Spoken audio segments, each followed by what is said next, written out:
Hello, dear fans, friends, and subscribers. As you know, I'm broadcasting this particular daily cricket show from Canada, and I'm proud to say that I was just waiting for the inaugural Canada Dry G20 Cup to end, where Vancouver Knights. This is the inaugural global T20 tournament, which is for the first time ever played in Canada. It was the Maple Leaf City, and I have to say that Maple Leaf City was full of activity today. We had a full house here at Maple Leaf King City in Toronto, and we witnessed a wonderful game of cricket where it was only fitting that my commiserations to West Indies B, who so far in this particular tournament have really played beautifully, and they look to be full of talent. But Vancouver Knights were the proud winners of the final as they beat the West Indies B by 7 wickets. And the reason I said that was only fitting that an young boy by the name Saad Bin Zafar, who was promoted in the batting order by Chris Gale, the Vancouver Knights captain, and he came there and he took the Player of the Match award. What an innings from him! He got support from Vander Dussen, who made 44 in an unbeaten stand of 126. Saad Bin Zafar was the hero, is the young Canadian, and as I said, it was so fitting that Vancouver Knights won the match, and Saad Bin Zafar, a Canadian, was the player of the finals. What a knock from him! He made an unbeaten 79 of 48 balls, which included 8 fours and 3 beautiful sixes. So that was the game. So I'm going to definitely talk about this. So West Indies B were the runners up, but definitely full credit to West Indies B. They provided wholesome entertainment, whether it be batting, bowling, or their excellent fielding as well. So, but definitely one can say that the talent is there in this West Indies team. The West Indies B team have come to the final, as Anthony Bramble, the captain of West Indies B, rightly mentioned in the post-match interview that he probably he's very proud that they came all the way to the finals. Probably, but many would have not even given a chance to them, looking that the West Indies B team were here with all the big names on the other teams. So anyway, it was a great boost to Canadian cricket as a whole, no doubt about it. So I will come back to that later, and then we will also have some cricket news today, and one match coming up tomorrow.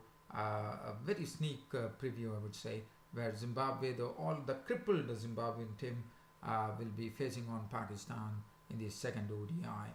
But let's start off with the finals of the inaugural global Canada Dry T20 tournament at King City today, culminated in Vancouver Knights winning over the West Indies B by 7 wickets. So it was a comfortable victory in the end after an early stutter where they were reduced to 22 for 3. Saad Bin Zafar, as I said, was the player of the match. And let's have a look at so Vancouver Knights were the ones who actually won the toss, and they decided to put the West Indies B into bat first. And looking at the West Indies B card, as I said, they have been giving wholesome entertainment, but today was not their day. Barring Fabian Allen, who thrashed 41 of 23 doubles with 3 fours and 3 sixes, it was a very, very tough time for the West Indies, as the West Indies B were bowled out for 145. They could not even complete their full quota of overs. They were bowled out in 17.4 overs. And, as I said, they started off with Shamar, Springer, and Greaves, who has been very impressive, Greaves. But if you look at the card there, Greaves was out for 16 of 11 balls, 2 fours and 1 6. Sean Cottrell, who had the best figures of 4 for 29. He was the one who actually wrecked them with 4 wickets for 29, and he has been bowling very well in the tournament, no doubt about it. So Greaves was out for 16 of 11, 2 fours, 1 6. Shamar Springer was bowled by Cottrell for 10 of 9 deliveries, 2 fours. King was bowled Saad Bin Zafar, who did well with the bat. He's a bowling all-rounder, and he surprised himself as well, and probably Chris Gale was the one who actually promoted him the batting order. to see whether he can have a go at the bowlers. So Brendan King was bowled by Saad Bin Zafar for 3 of 7 deliveries. Rutherford, who has been doing a wonderful job in this, has shown that he definitely has talent. Rutherford, an all-rounder, caught dunk bowled Jacobs for 14 of 8 deliveries with 2 sixes. Nicholas Pooran failed to the bat. He was bowled by Fawad Ahmed. Now Fawad Ahmed, as you know, is another very good bowler. He has his concoction of deliveries, and that's what he precisely did. He beat Nicholas Pooran with a googly. Was bowled by Fawad Ahmed for 8 of 10. And this West Indies B team kept on losing wickets. If you look at the scorecard, the Vancouver Knights were all over the West Indies batting, as they were 12 for 1, 30 for 2, 30 for 3, 51 for 4, 53 for 5, and Pooran left the scene. Anthony Bramble tried his best to hit some big ones, tried to take the attack to the rival camp, but it didn't really work out. He was a victim of Fawad Ahmed for 16 of 15, 2 sixes. Hodge made 14, another victim of Fawad Ahmed of 13 deliveries, 2 fours. But Fabian Allen, who has been definitely showing what a brilliant hitter of the ball, he's following the footsteps of probably Andre Russell, one could say. And Fabian Allen definitely showed his talent once again to the Canadian crowd with his 41 of 23, 3 fours and 3 sixes. And that's the precise reason that the West Indies B managed to get on to a decent total of 145. They were bowled out for 145. Before that was still okay, but it was Fabian Allen who at least gave them something to bowl at. And then Lewis was out for 2. McCoy was not out on not. 145 allowed. Never a good score against the Vancouver Knights, who have been scoring, who has been very strong in this tournament. But West Indies B, as I said, they have done very well. But it was just one of those days where they failed to the bat. Team Saudi, 2 overs for 17, did not make much of an impression. But Sean Cottrell, 3.4 overs, no made in 29 runs and 4 wickets. Saad Bin Zafar shown that he could be a good bowling all-rounder. 4 overs, 1 made in 26 runs and 2 wickets for Saad Bin Zafar. Andre Russell, 3 overs, went for 34. Jacobs bowled 1 over, 1 for 14. Fawad Ahmed was very impressive, 4 overs, no made in 3 for 24. And West Indies B team, 145, the Vancouver Knights came into bat, chasing 104, trying to get 149 for victory, and the start was very, very bad for them. Walton was a victim of the bowling of Lewis. Fabian Allen taking a wonderful catch, caught Allen bowled Lewis for 4 of 2 balls, 1 4. The score read 4 for 1. Chris Gale came in. Chris Gale was also caught by a very good catch taken by Greaves of the bowling of Green for 2, as Gale actually played a bit early onto the shot, and he was a goner, 2 of 6 balls. And then Ben Dunk was trying to hoist Green into the crowd, and in the process got an outside edge, and a substitute Peary taking the catch, a very good catch taken once again. So as I said, their fielding has been brilliant throughout the tournament, the West Indies B, and the Vancouver Knights were really given a real scare at 22 for 3 in the 4th over. Ben Dunk gone for 11 of 9, 2 fours. Now it was Vander Dussen at the crease, and Saad Bin Zafar was promoted by Chris Gale in the batting order. Now when Saad Bin Zafar started his innings, he was looking a bit shaky. He was not able to score much. He was into his sort of a shell, I would say. I mean, not really able to get runs very quickly. And that was not the need of the hour at all, with 145 in front of them. But Vander Dussen was timing the ball sweetly and smoothly, and he was doing a good job. And Vander Dussen, one has seen that he has also been another good player of the tournament who has done a very good job. He uses his bottom hand a lot. He's a very, very wristy, and one saw that the strokes that he played, he was timing it beautifully. And Vander Dussen was doing a good job, and then Saad Bin Zafar slowly started getting into his groove, and he started off by plundering Rutherford for a lot of runs, and then it did not matter who was bowling to him. Saad Bin Zafar was really getting there, and he was really hitting the ball very hard, and he hit 3 sixes and 8 fours.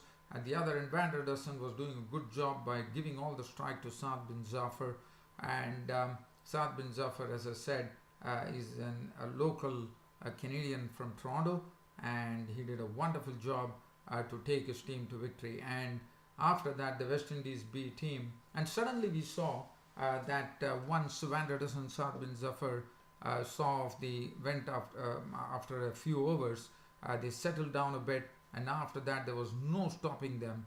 Runs were just cascading from the blade of Saad Bin Zafar, and Van der Dussen was also getting the runs, and finally it was all over with 126 runs partisan, a winning partnership compiled by Van der Dussen and Saad Bin Zafar to hear the victory cries for the Vancouver Knights as they won the match by 7 wickets. As I said, there was a huge crowd here at Maple Leaf grounds in King City, and it was totally full of activity. It was good to see. It was a Sunday, it was a public holiday, and I have to say that this was a very good crowd which was witnessed the match, and that is what is needed, as the CEO of Cricket Canada, Ranjit Saini, mentioned in one of the interviews that it's all about getting the public to come there if they can. And I think this particular tournament would have given a real boost to Canadian cricket. We saw some nice sponsors, TELUS sponsoring, and we saw Turkish Airlines giving some business class tickets for some good performers. So there was a lot of things which was going on, and CIBC also supporting the whole tournament. So I think it's all it can really give a boost to Canadian cricket. One is waiting for that. So Van der Dussen was not out on 44 or 41 deliveries, 3-4. Saad Bin Zafar was not out on 79 or 48 deliveries, 8 fours and 3 sixes. And as I said, it was only fitting that a Canadian was the player of the finals with this very impressive knock that he played. Lewis 2 overs 1 for 17. Green 3 overs 2 for 20. Has done a good job with this tournament. McCoy is another real talent, as Dean Jones, the cricket commentator, pointed out that McCoy is really a wonderful talent. He's a left arm pace bowler, gets the ball to do a lot, and has a nice angle while bowling as well. And Fabian Allen is another one who is a talented bloke, no doubt about it. His fielding has been absolutely wonderful. He has been brilliant throughout the tournament. Fabian Allen 2.3 overs, no made, none for 19. Greaves 2 overs for 15 for JP Greaves. Rutherford, I thought normally he bowls well, but definitely, as I said, Saad Bin Zafar and Van der Dussen really went after him, especially Saad Bin Zafar in one particular over creaming him for 3 fours and a 6. 3 overs, none for 30 for Rutherford. Hodge 2 overs, none for 16. Game over. Vancouver Knights holding Chris Gale holding the cup aloft for his teammates. A lot of celebrations. They were really pumped up, and as I said, it was good to see a big crowd assembled at the Canada Dry Global T20 tournament finals. Saad Bin Zafar was the man of the match, and Saad Bin Zafar to me was very modest when he was praised on his achievements. So definitely, as I said, it should give a real boost to Canadian cricket as a whole, and one could see one would probably like to see more such T20 and T20 tournaments, as you know, are the name of the game now, and public really wants to see slam bang stuff, and if that is to be, it should be T20. So I think Canada is cashing on that. I think that's the step in the right direction, and I think this tournament can be termed a real success. A lot of big names playing with the Canadian boys as well, and we definitely saw some very entertaining cricket. The West Indies B team, as I said, my commiserations to them. They fought hard, but probably today on the finals it was not their day, as their batting really failed them, unfortunately. But as I said, they can be very proud of this achievement. Nobody would have even given them a chance. But here the West Indies, it's not the West Indies A team, it's the West Indies B team. So that says that there's a lot of talent coming out of the West Indies in the future. It's a matter of nurturing that talent which is available in West Indies. So well done, West Indies B, provided great entertainment to the in this tournament, and also Vancouver Knights, who were brilliant. I thought they were the ones who were always on the ascendancy in this particular tournament. So again, congratulations to Chris Gale, the captain of the T20 team, who Vancouver Knights, who led the team very well. And Chris Gale was seen signing a lot of autographs, and he was very patient, signing a lot of autographs for the audience. And I think, as I said, this is a big step for Canada. It should really give the Canadian cricket a real boost. And I wish that there are more companies in Canada coming forward to sponsor a lot of cricket events, which will go a long way in lifting Canadian cricket. And that is the only way.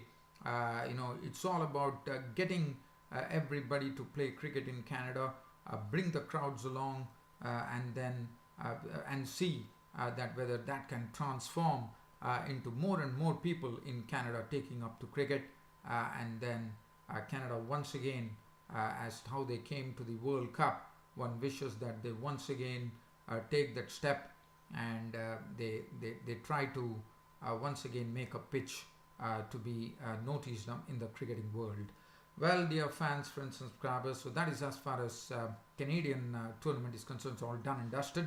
So now, as I said, I'll be talking about some news, but also I'll have to say that Zimbabwe, a very crippled Zimbabwe, they have already lost a lot of players, as we know, and now comes the news that Malcolm Waller is also pulled out. So definitely this ODI Zimbabwean team is looking very crippled, and I don't see any chance whereby Zimbabwe could go and actually win any matches against Pakistan in this ODI series, because Pakistan team looking extremely strong. Other than that, the England one-day squad, David Marlon has been the final one-day which is coming up. It's a very crucial one-day match which is coming up for both India and England, because whichever team wins takes the ODI series.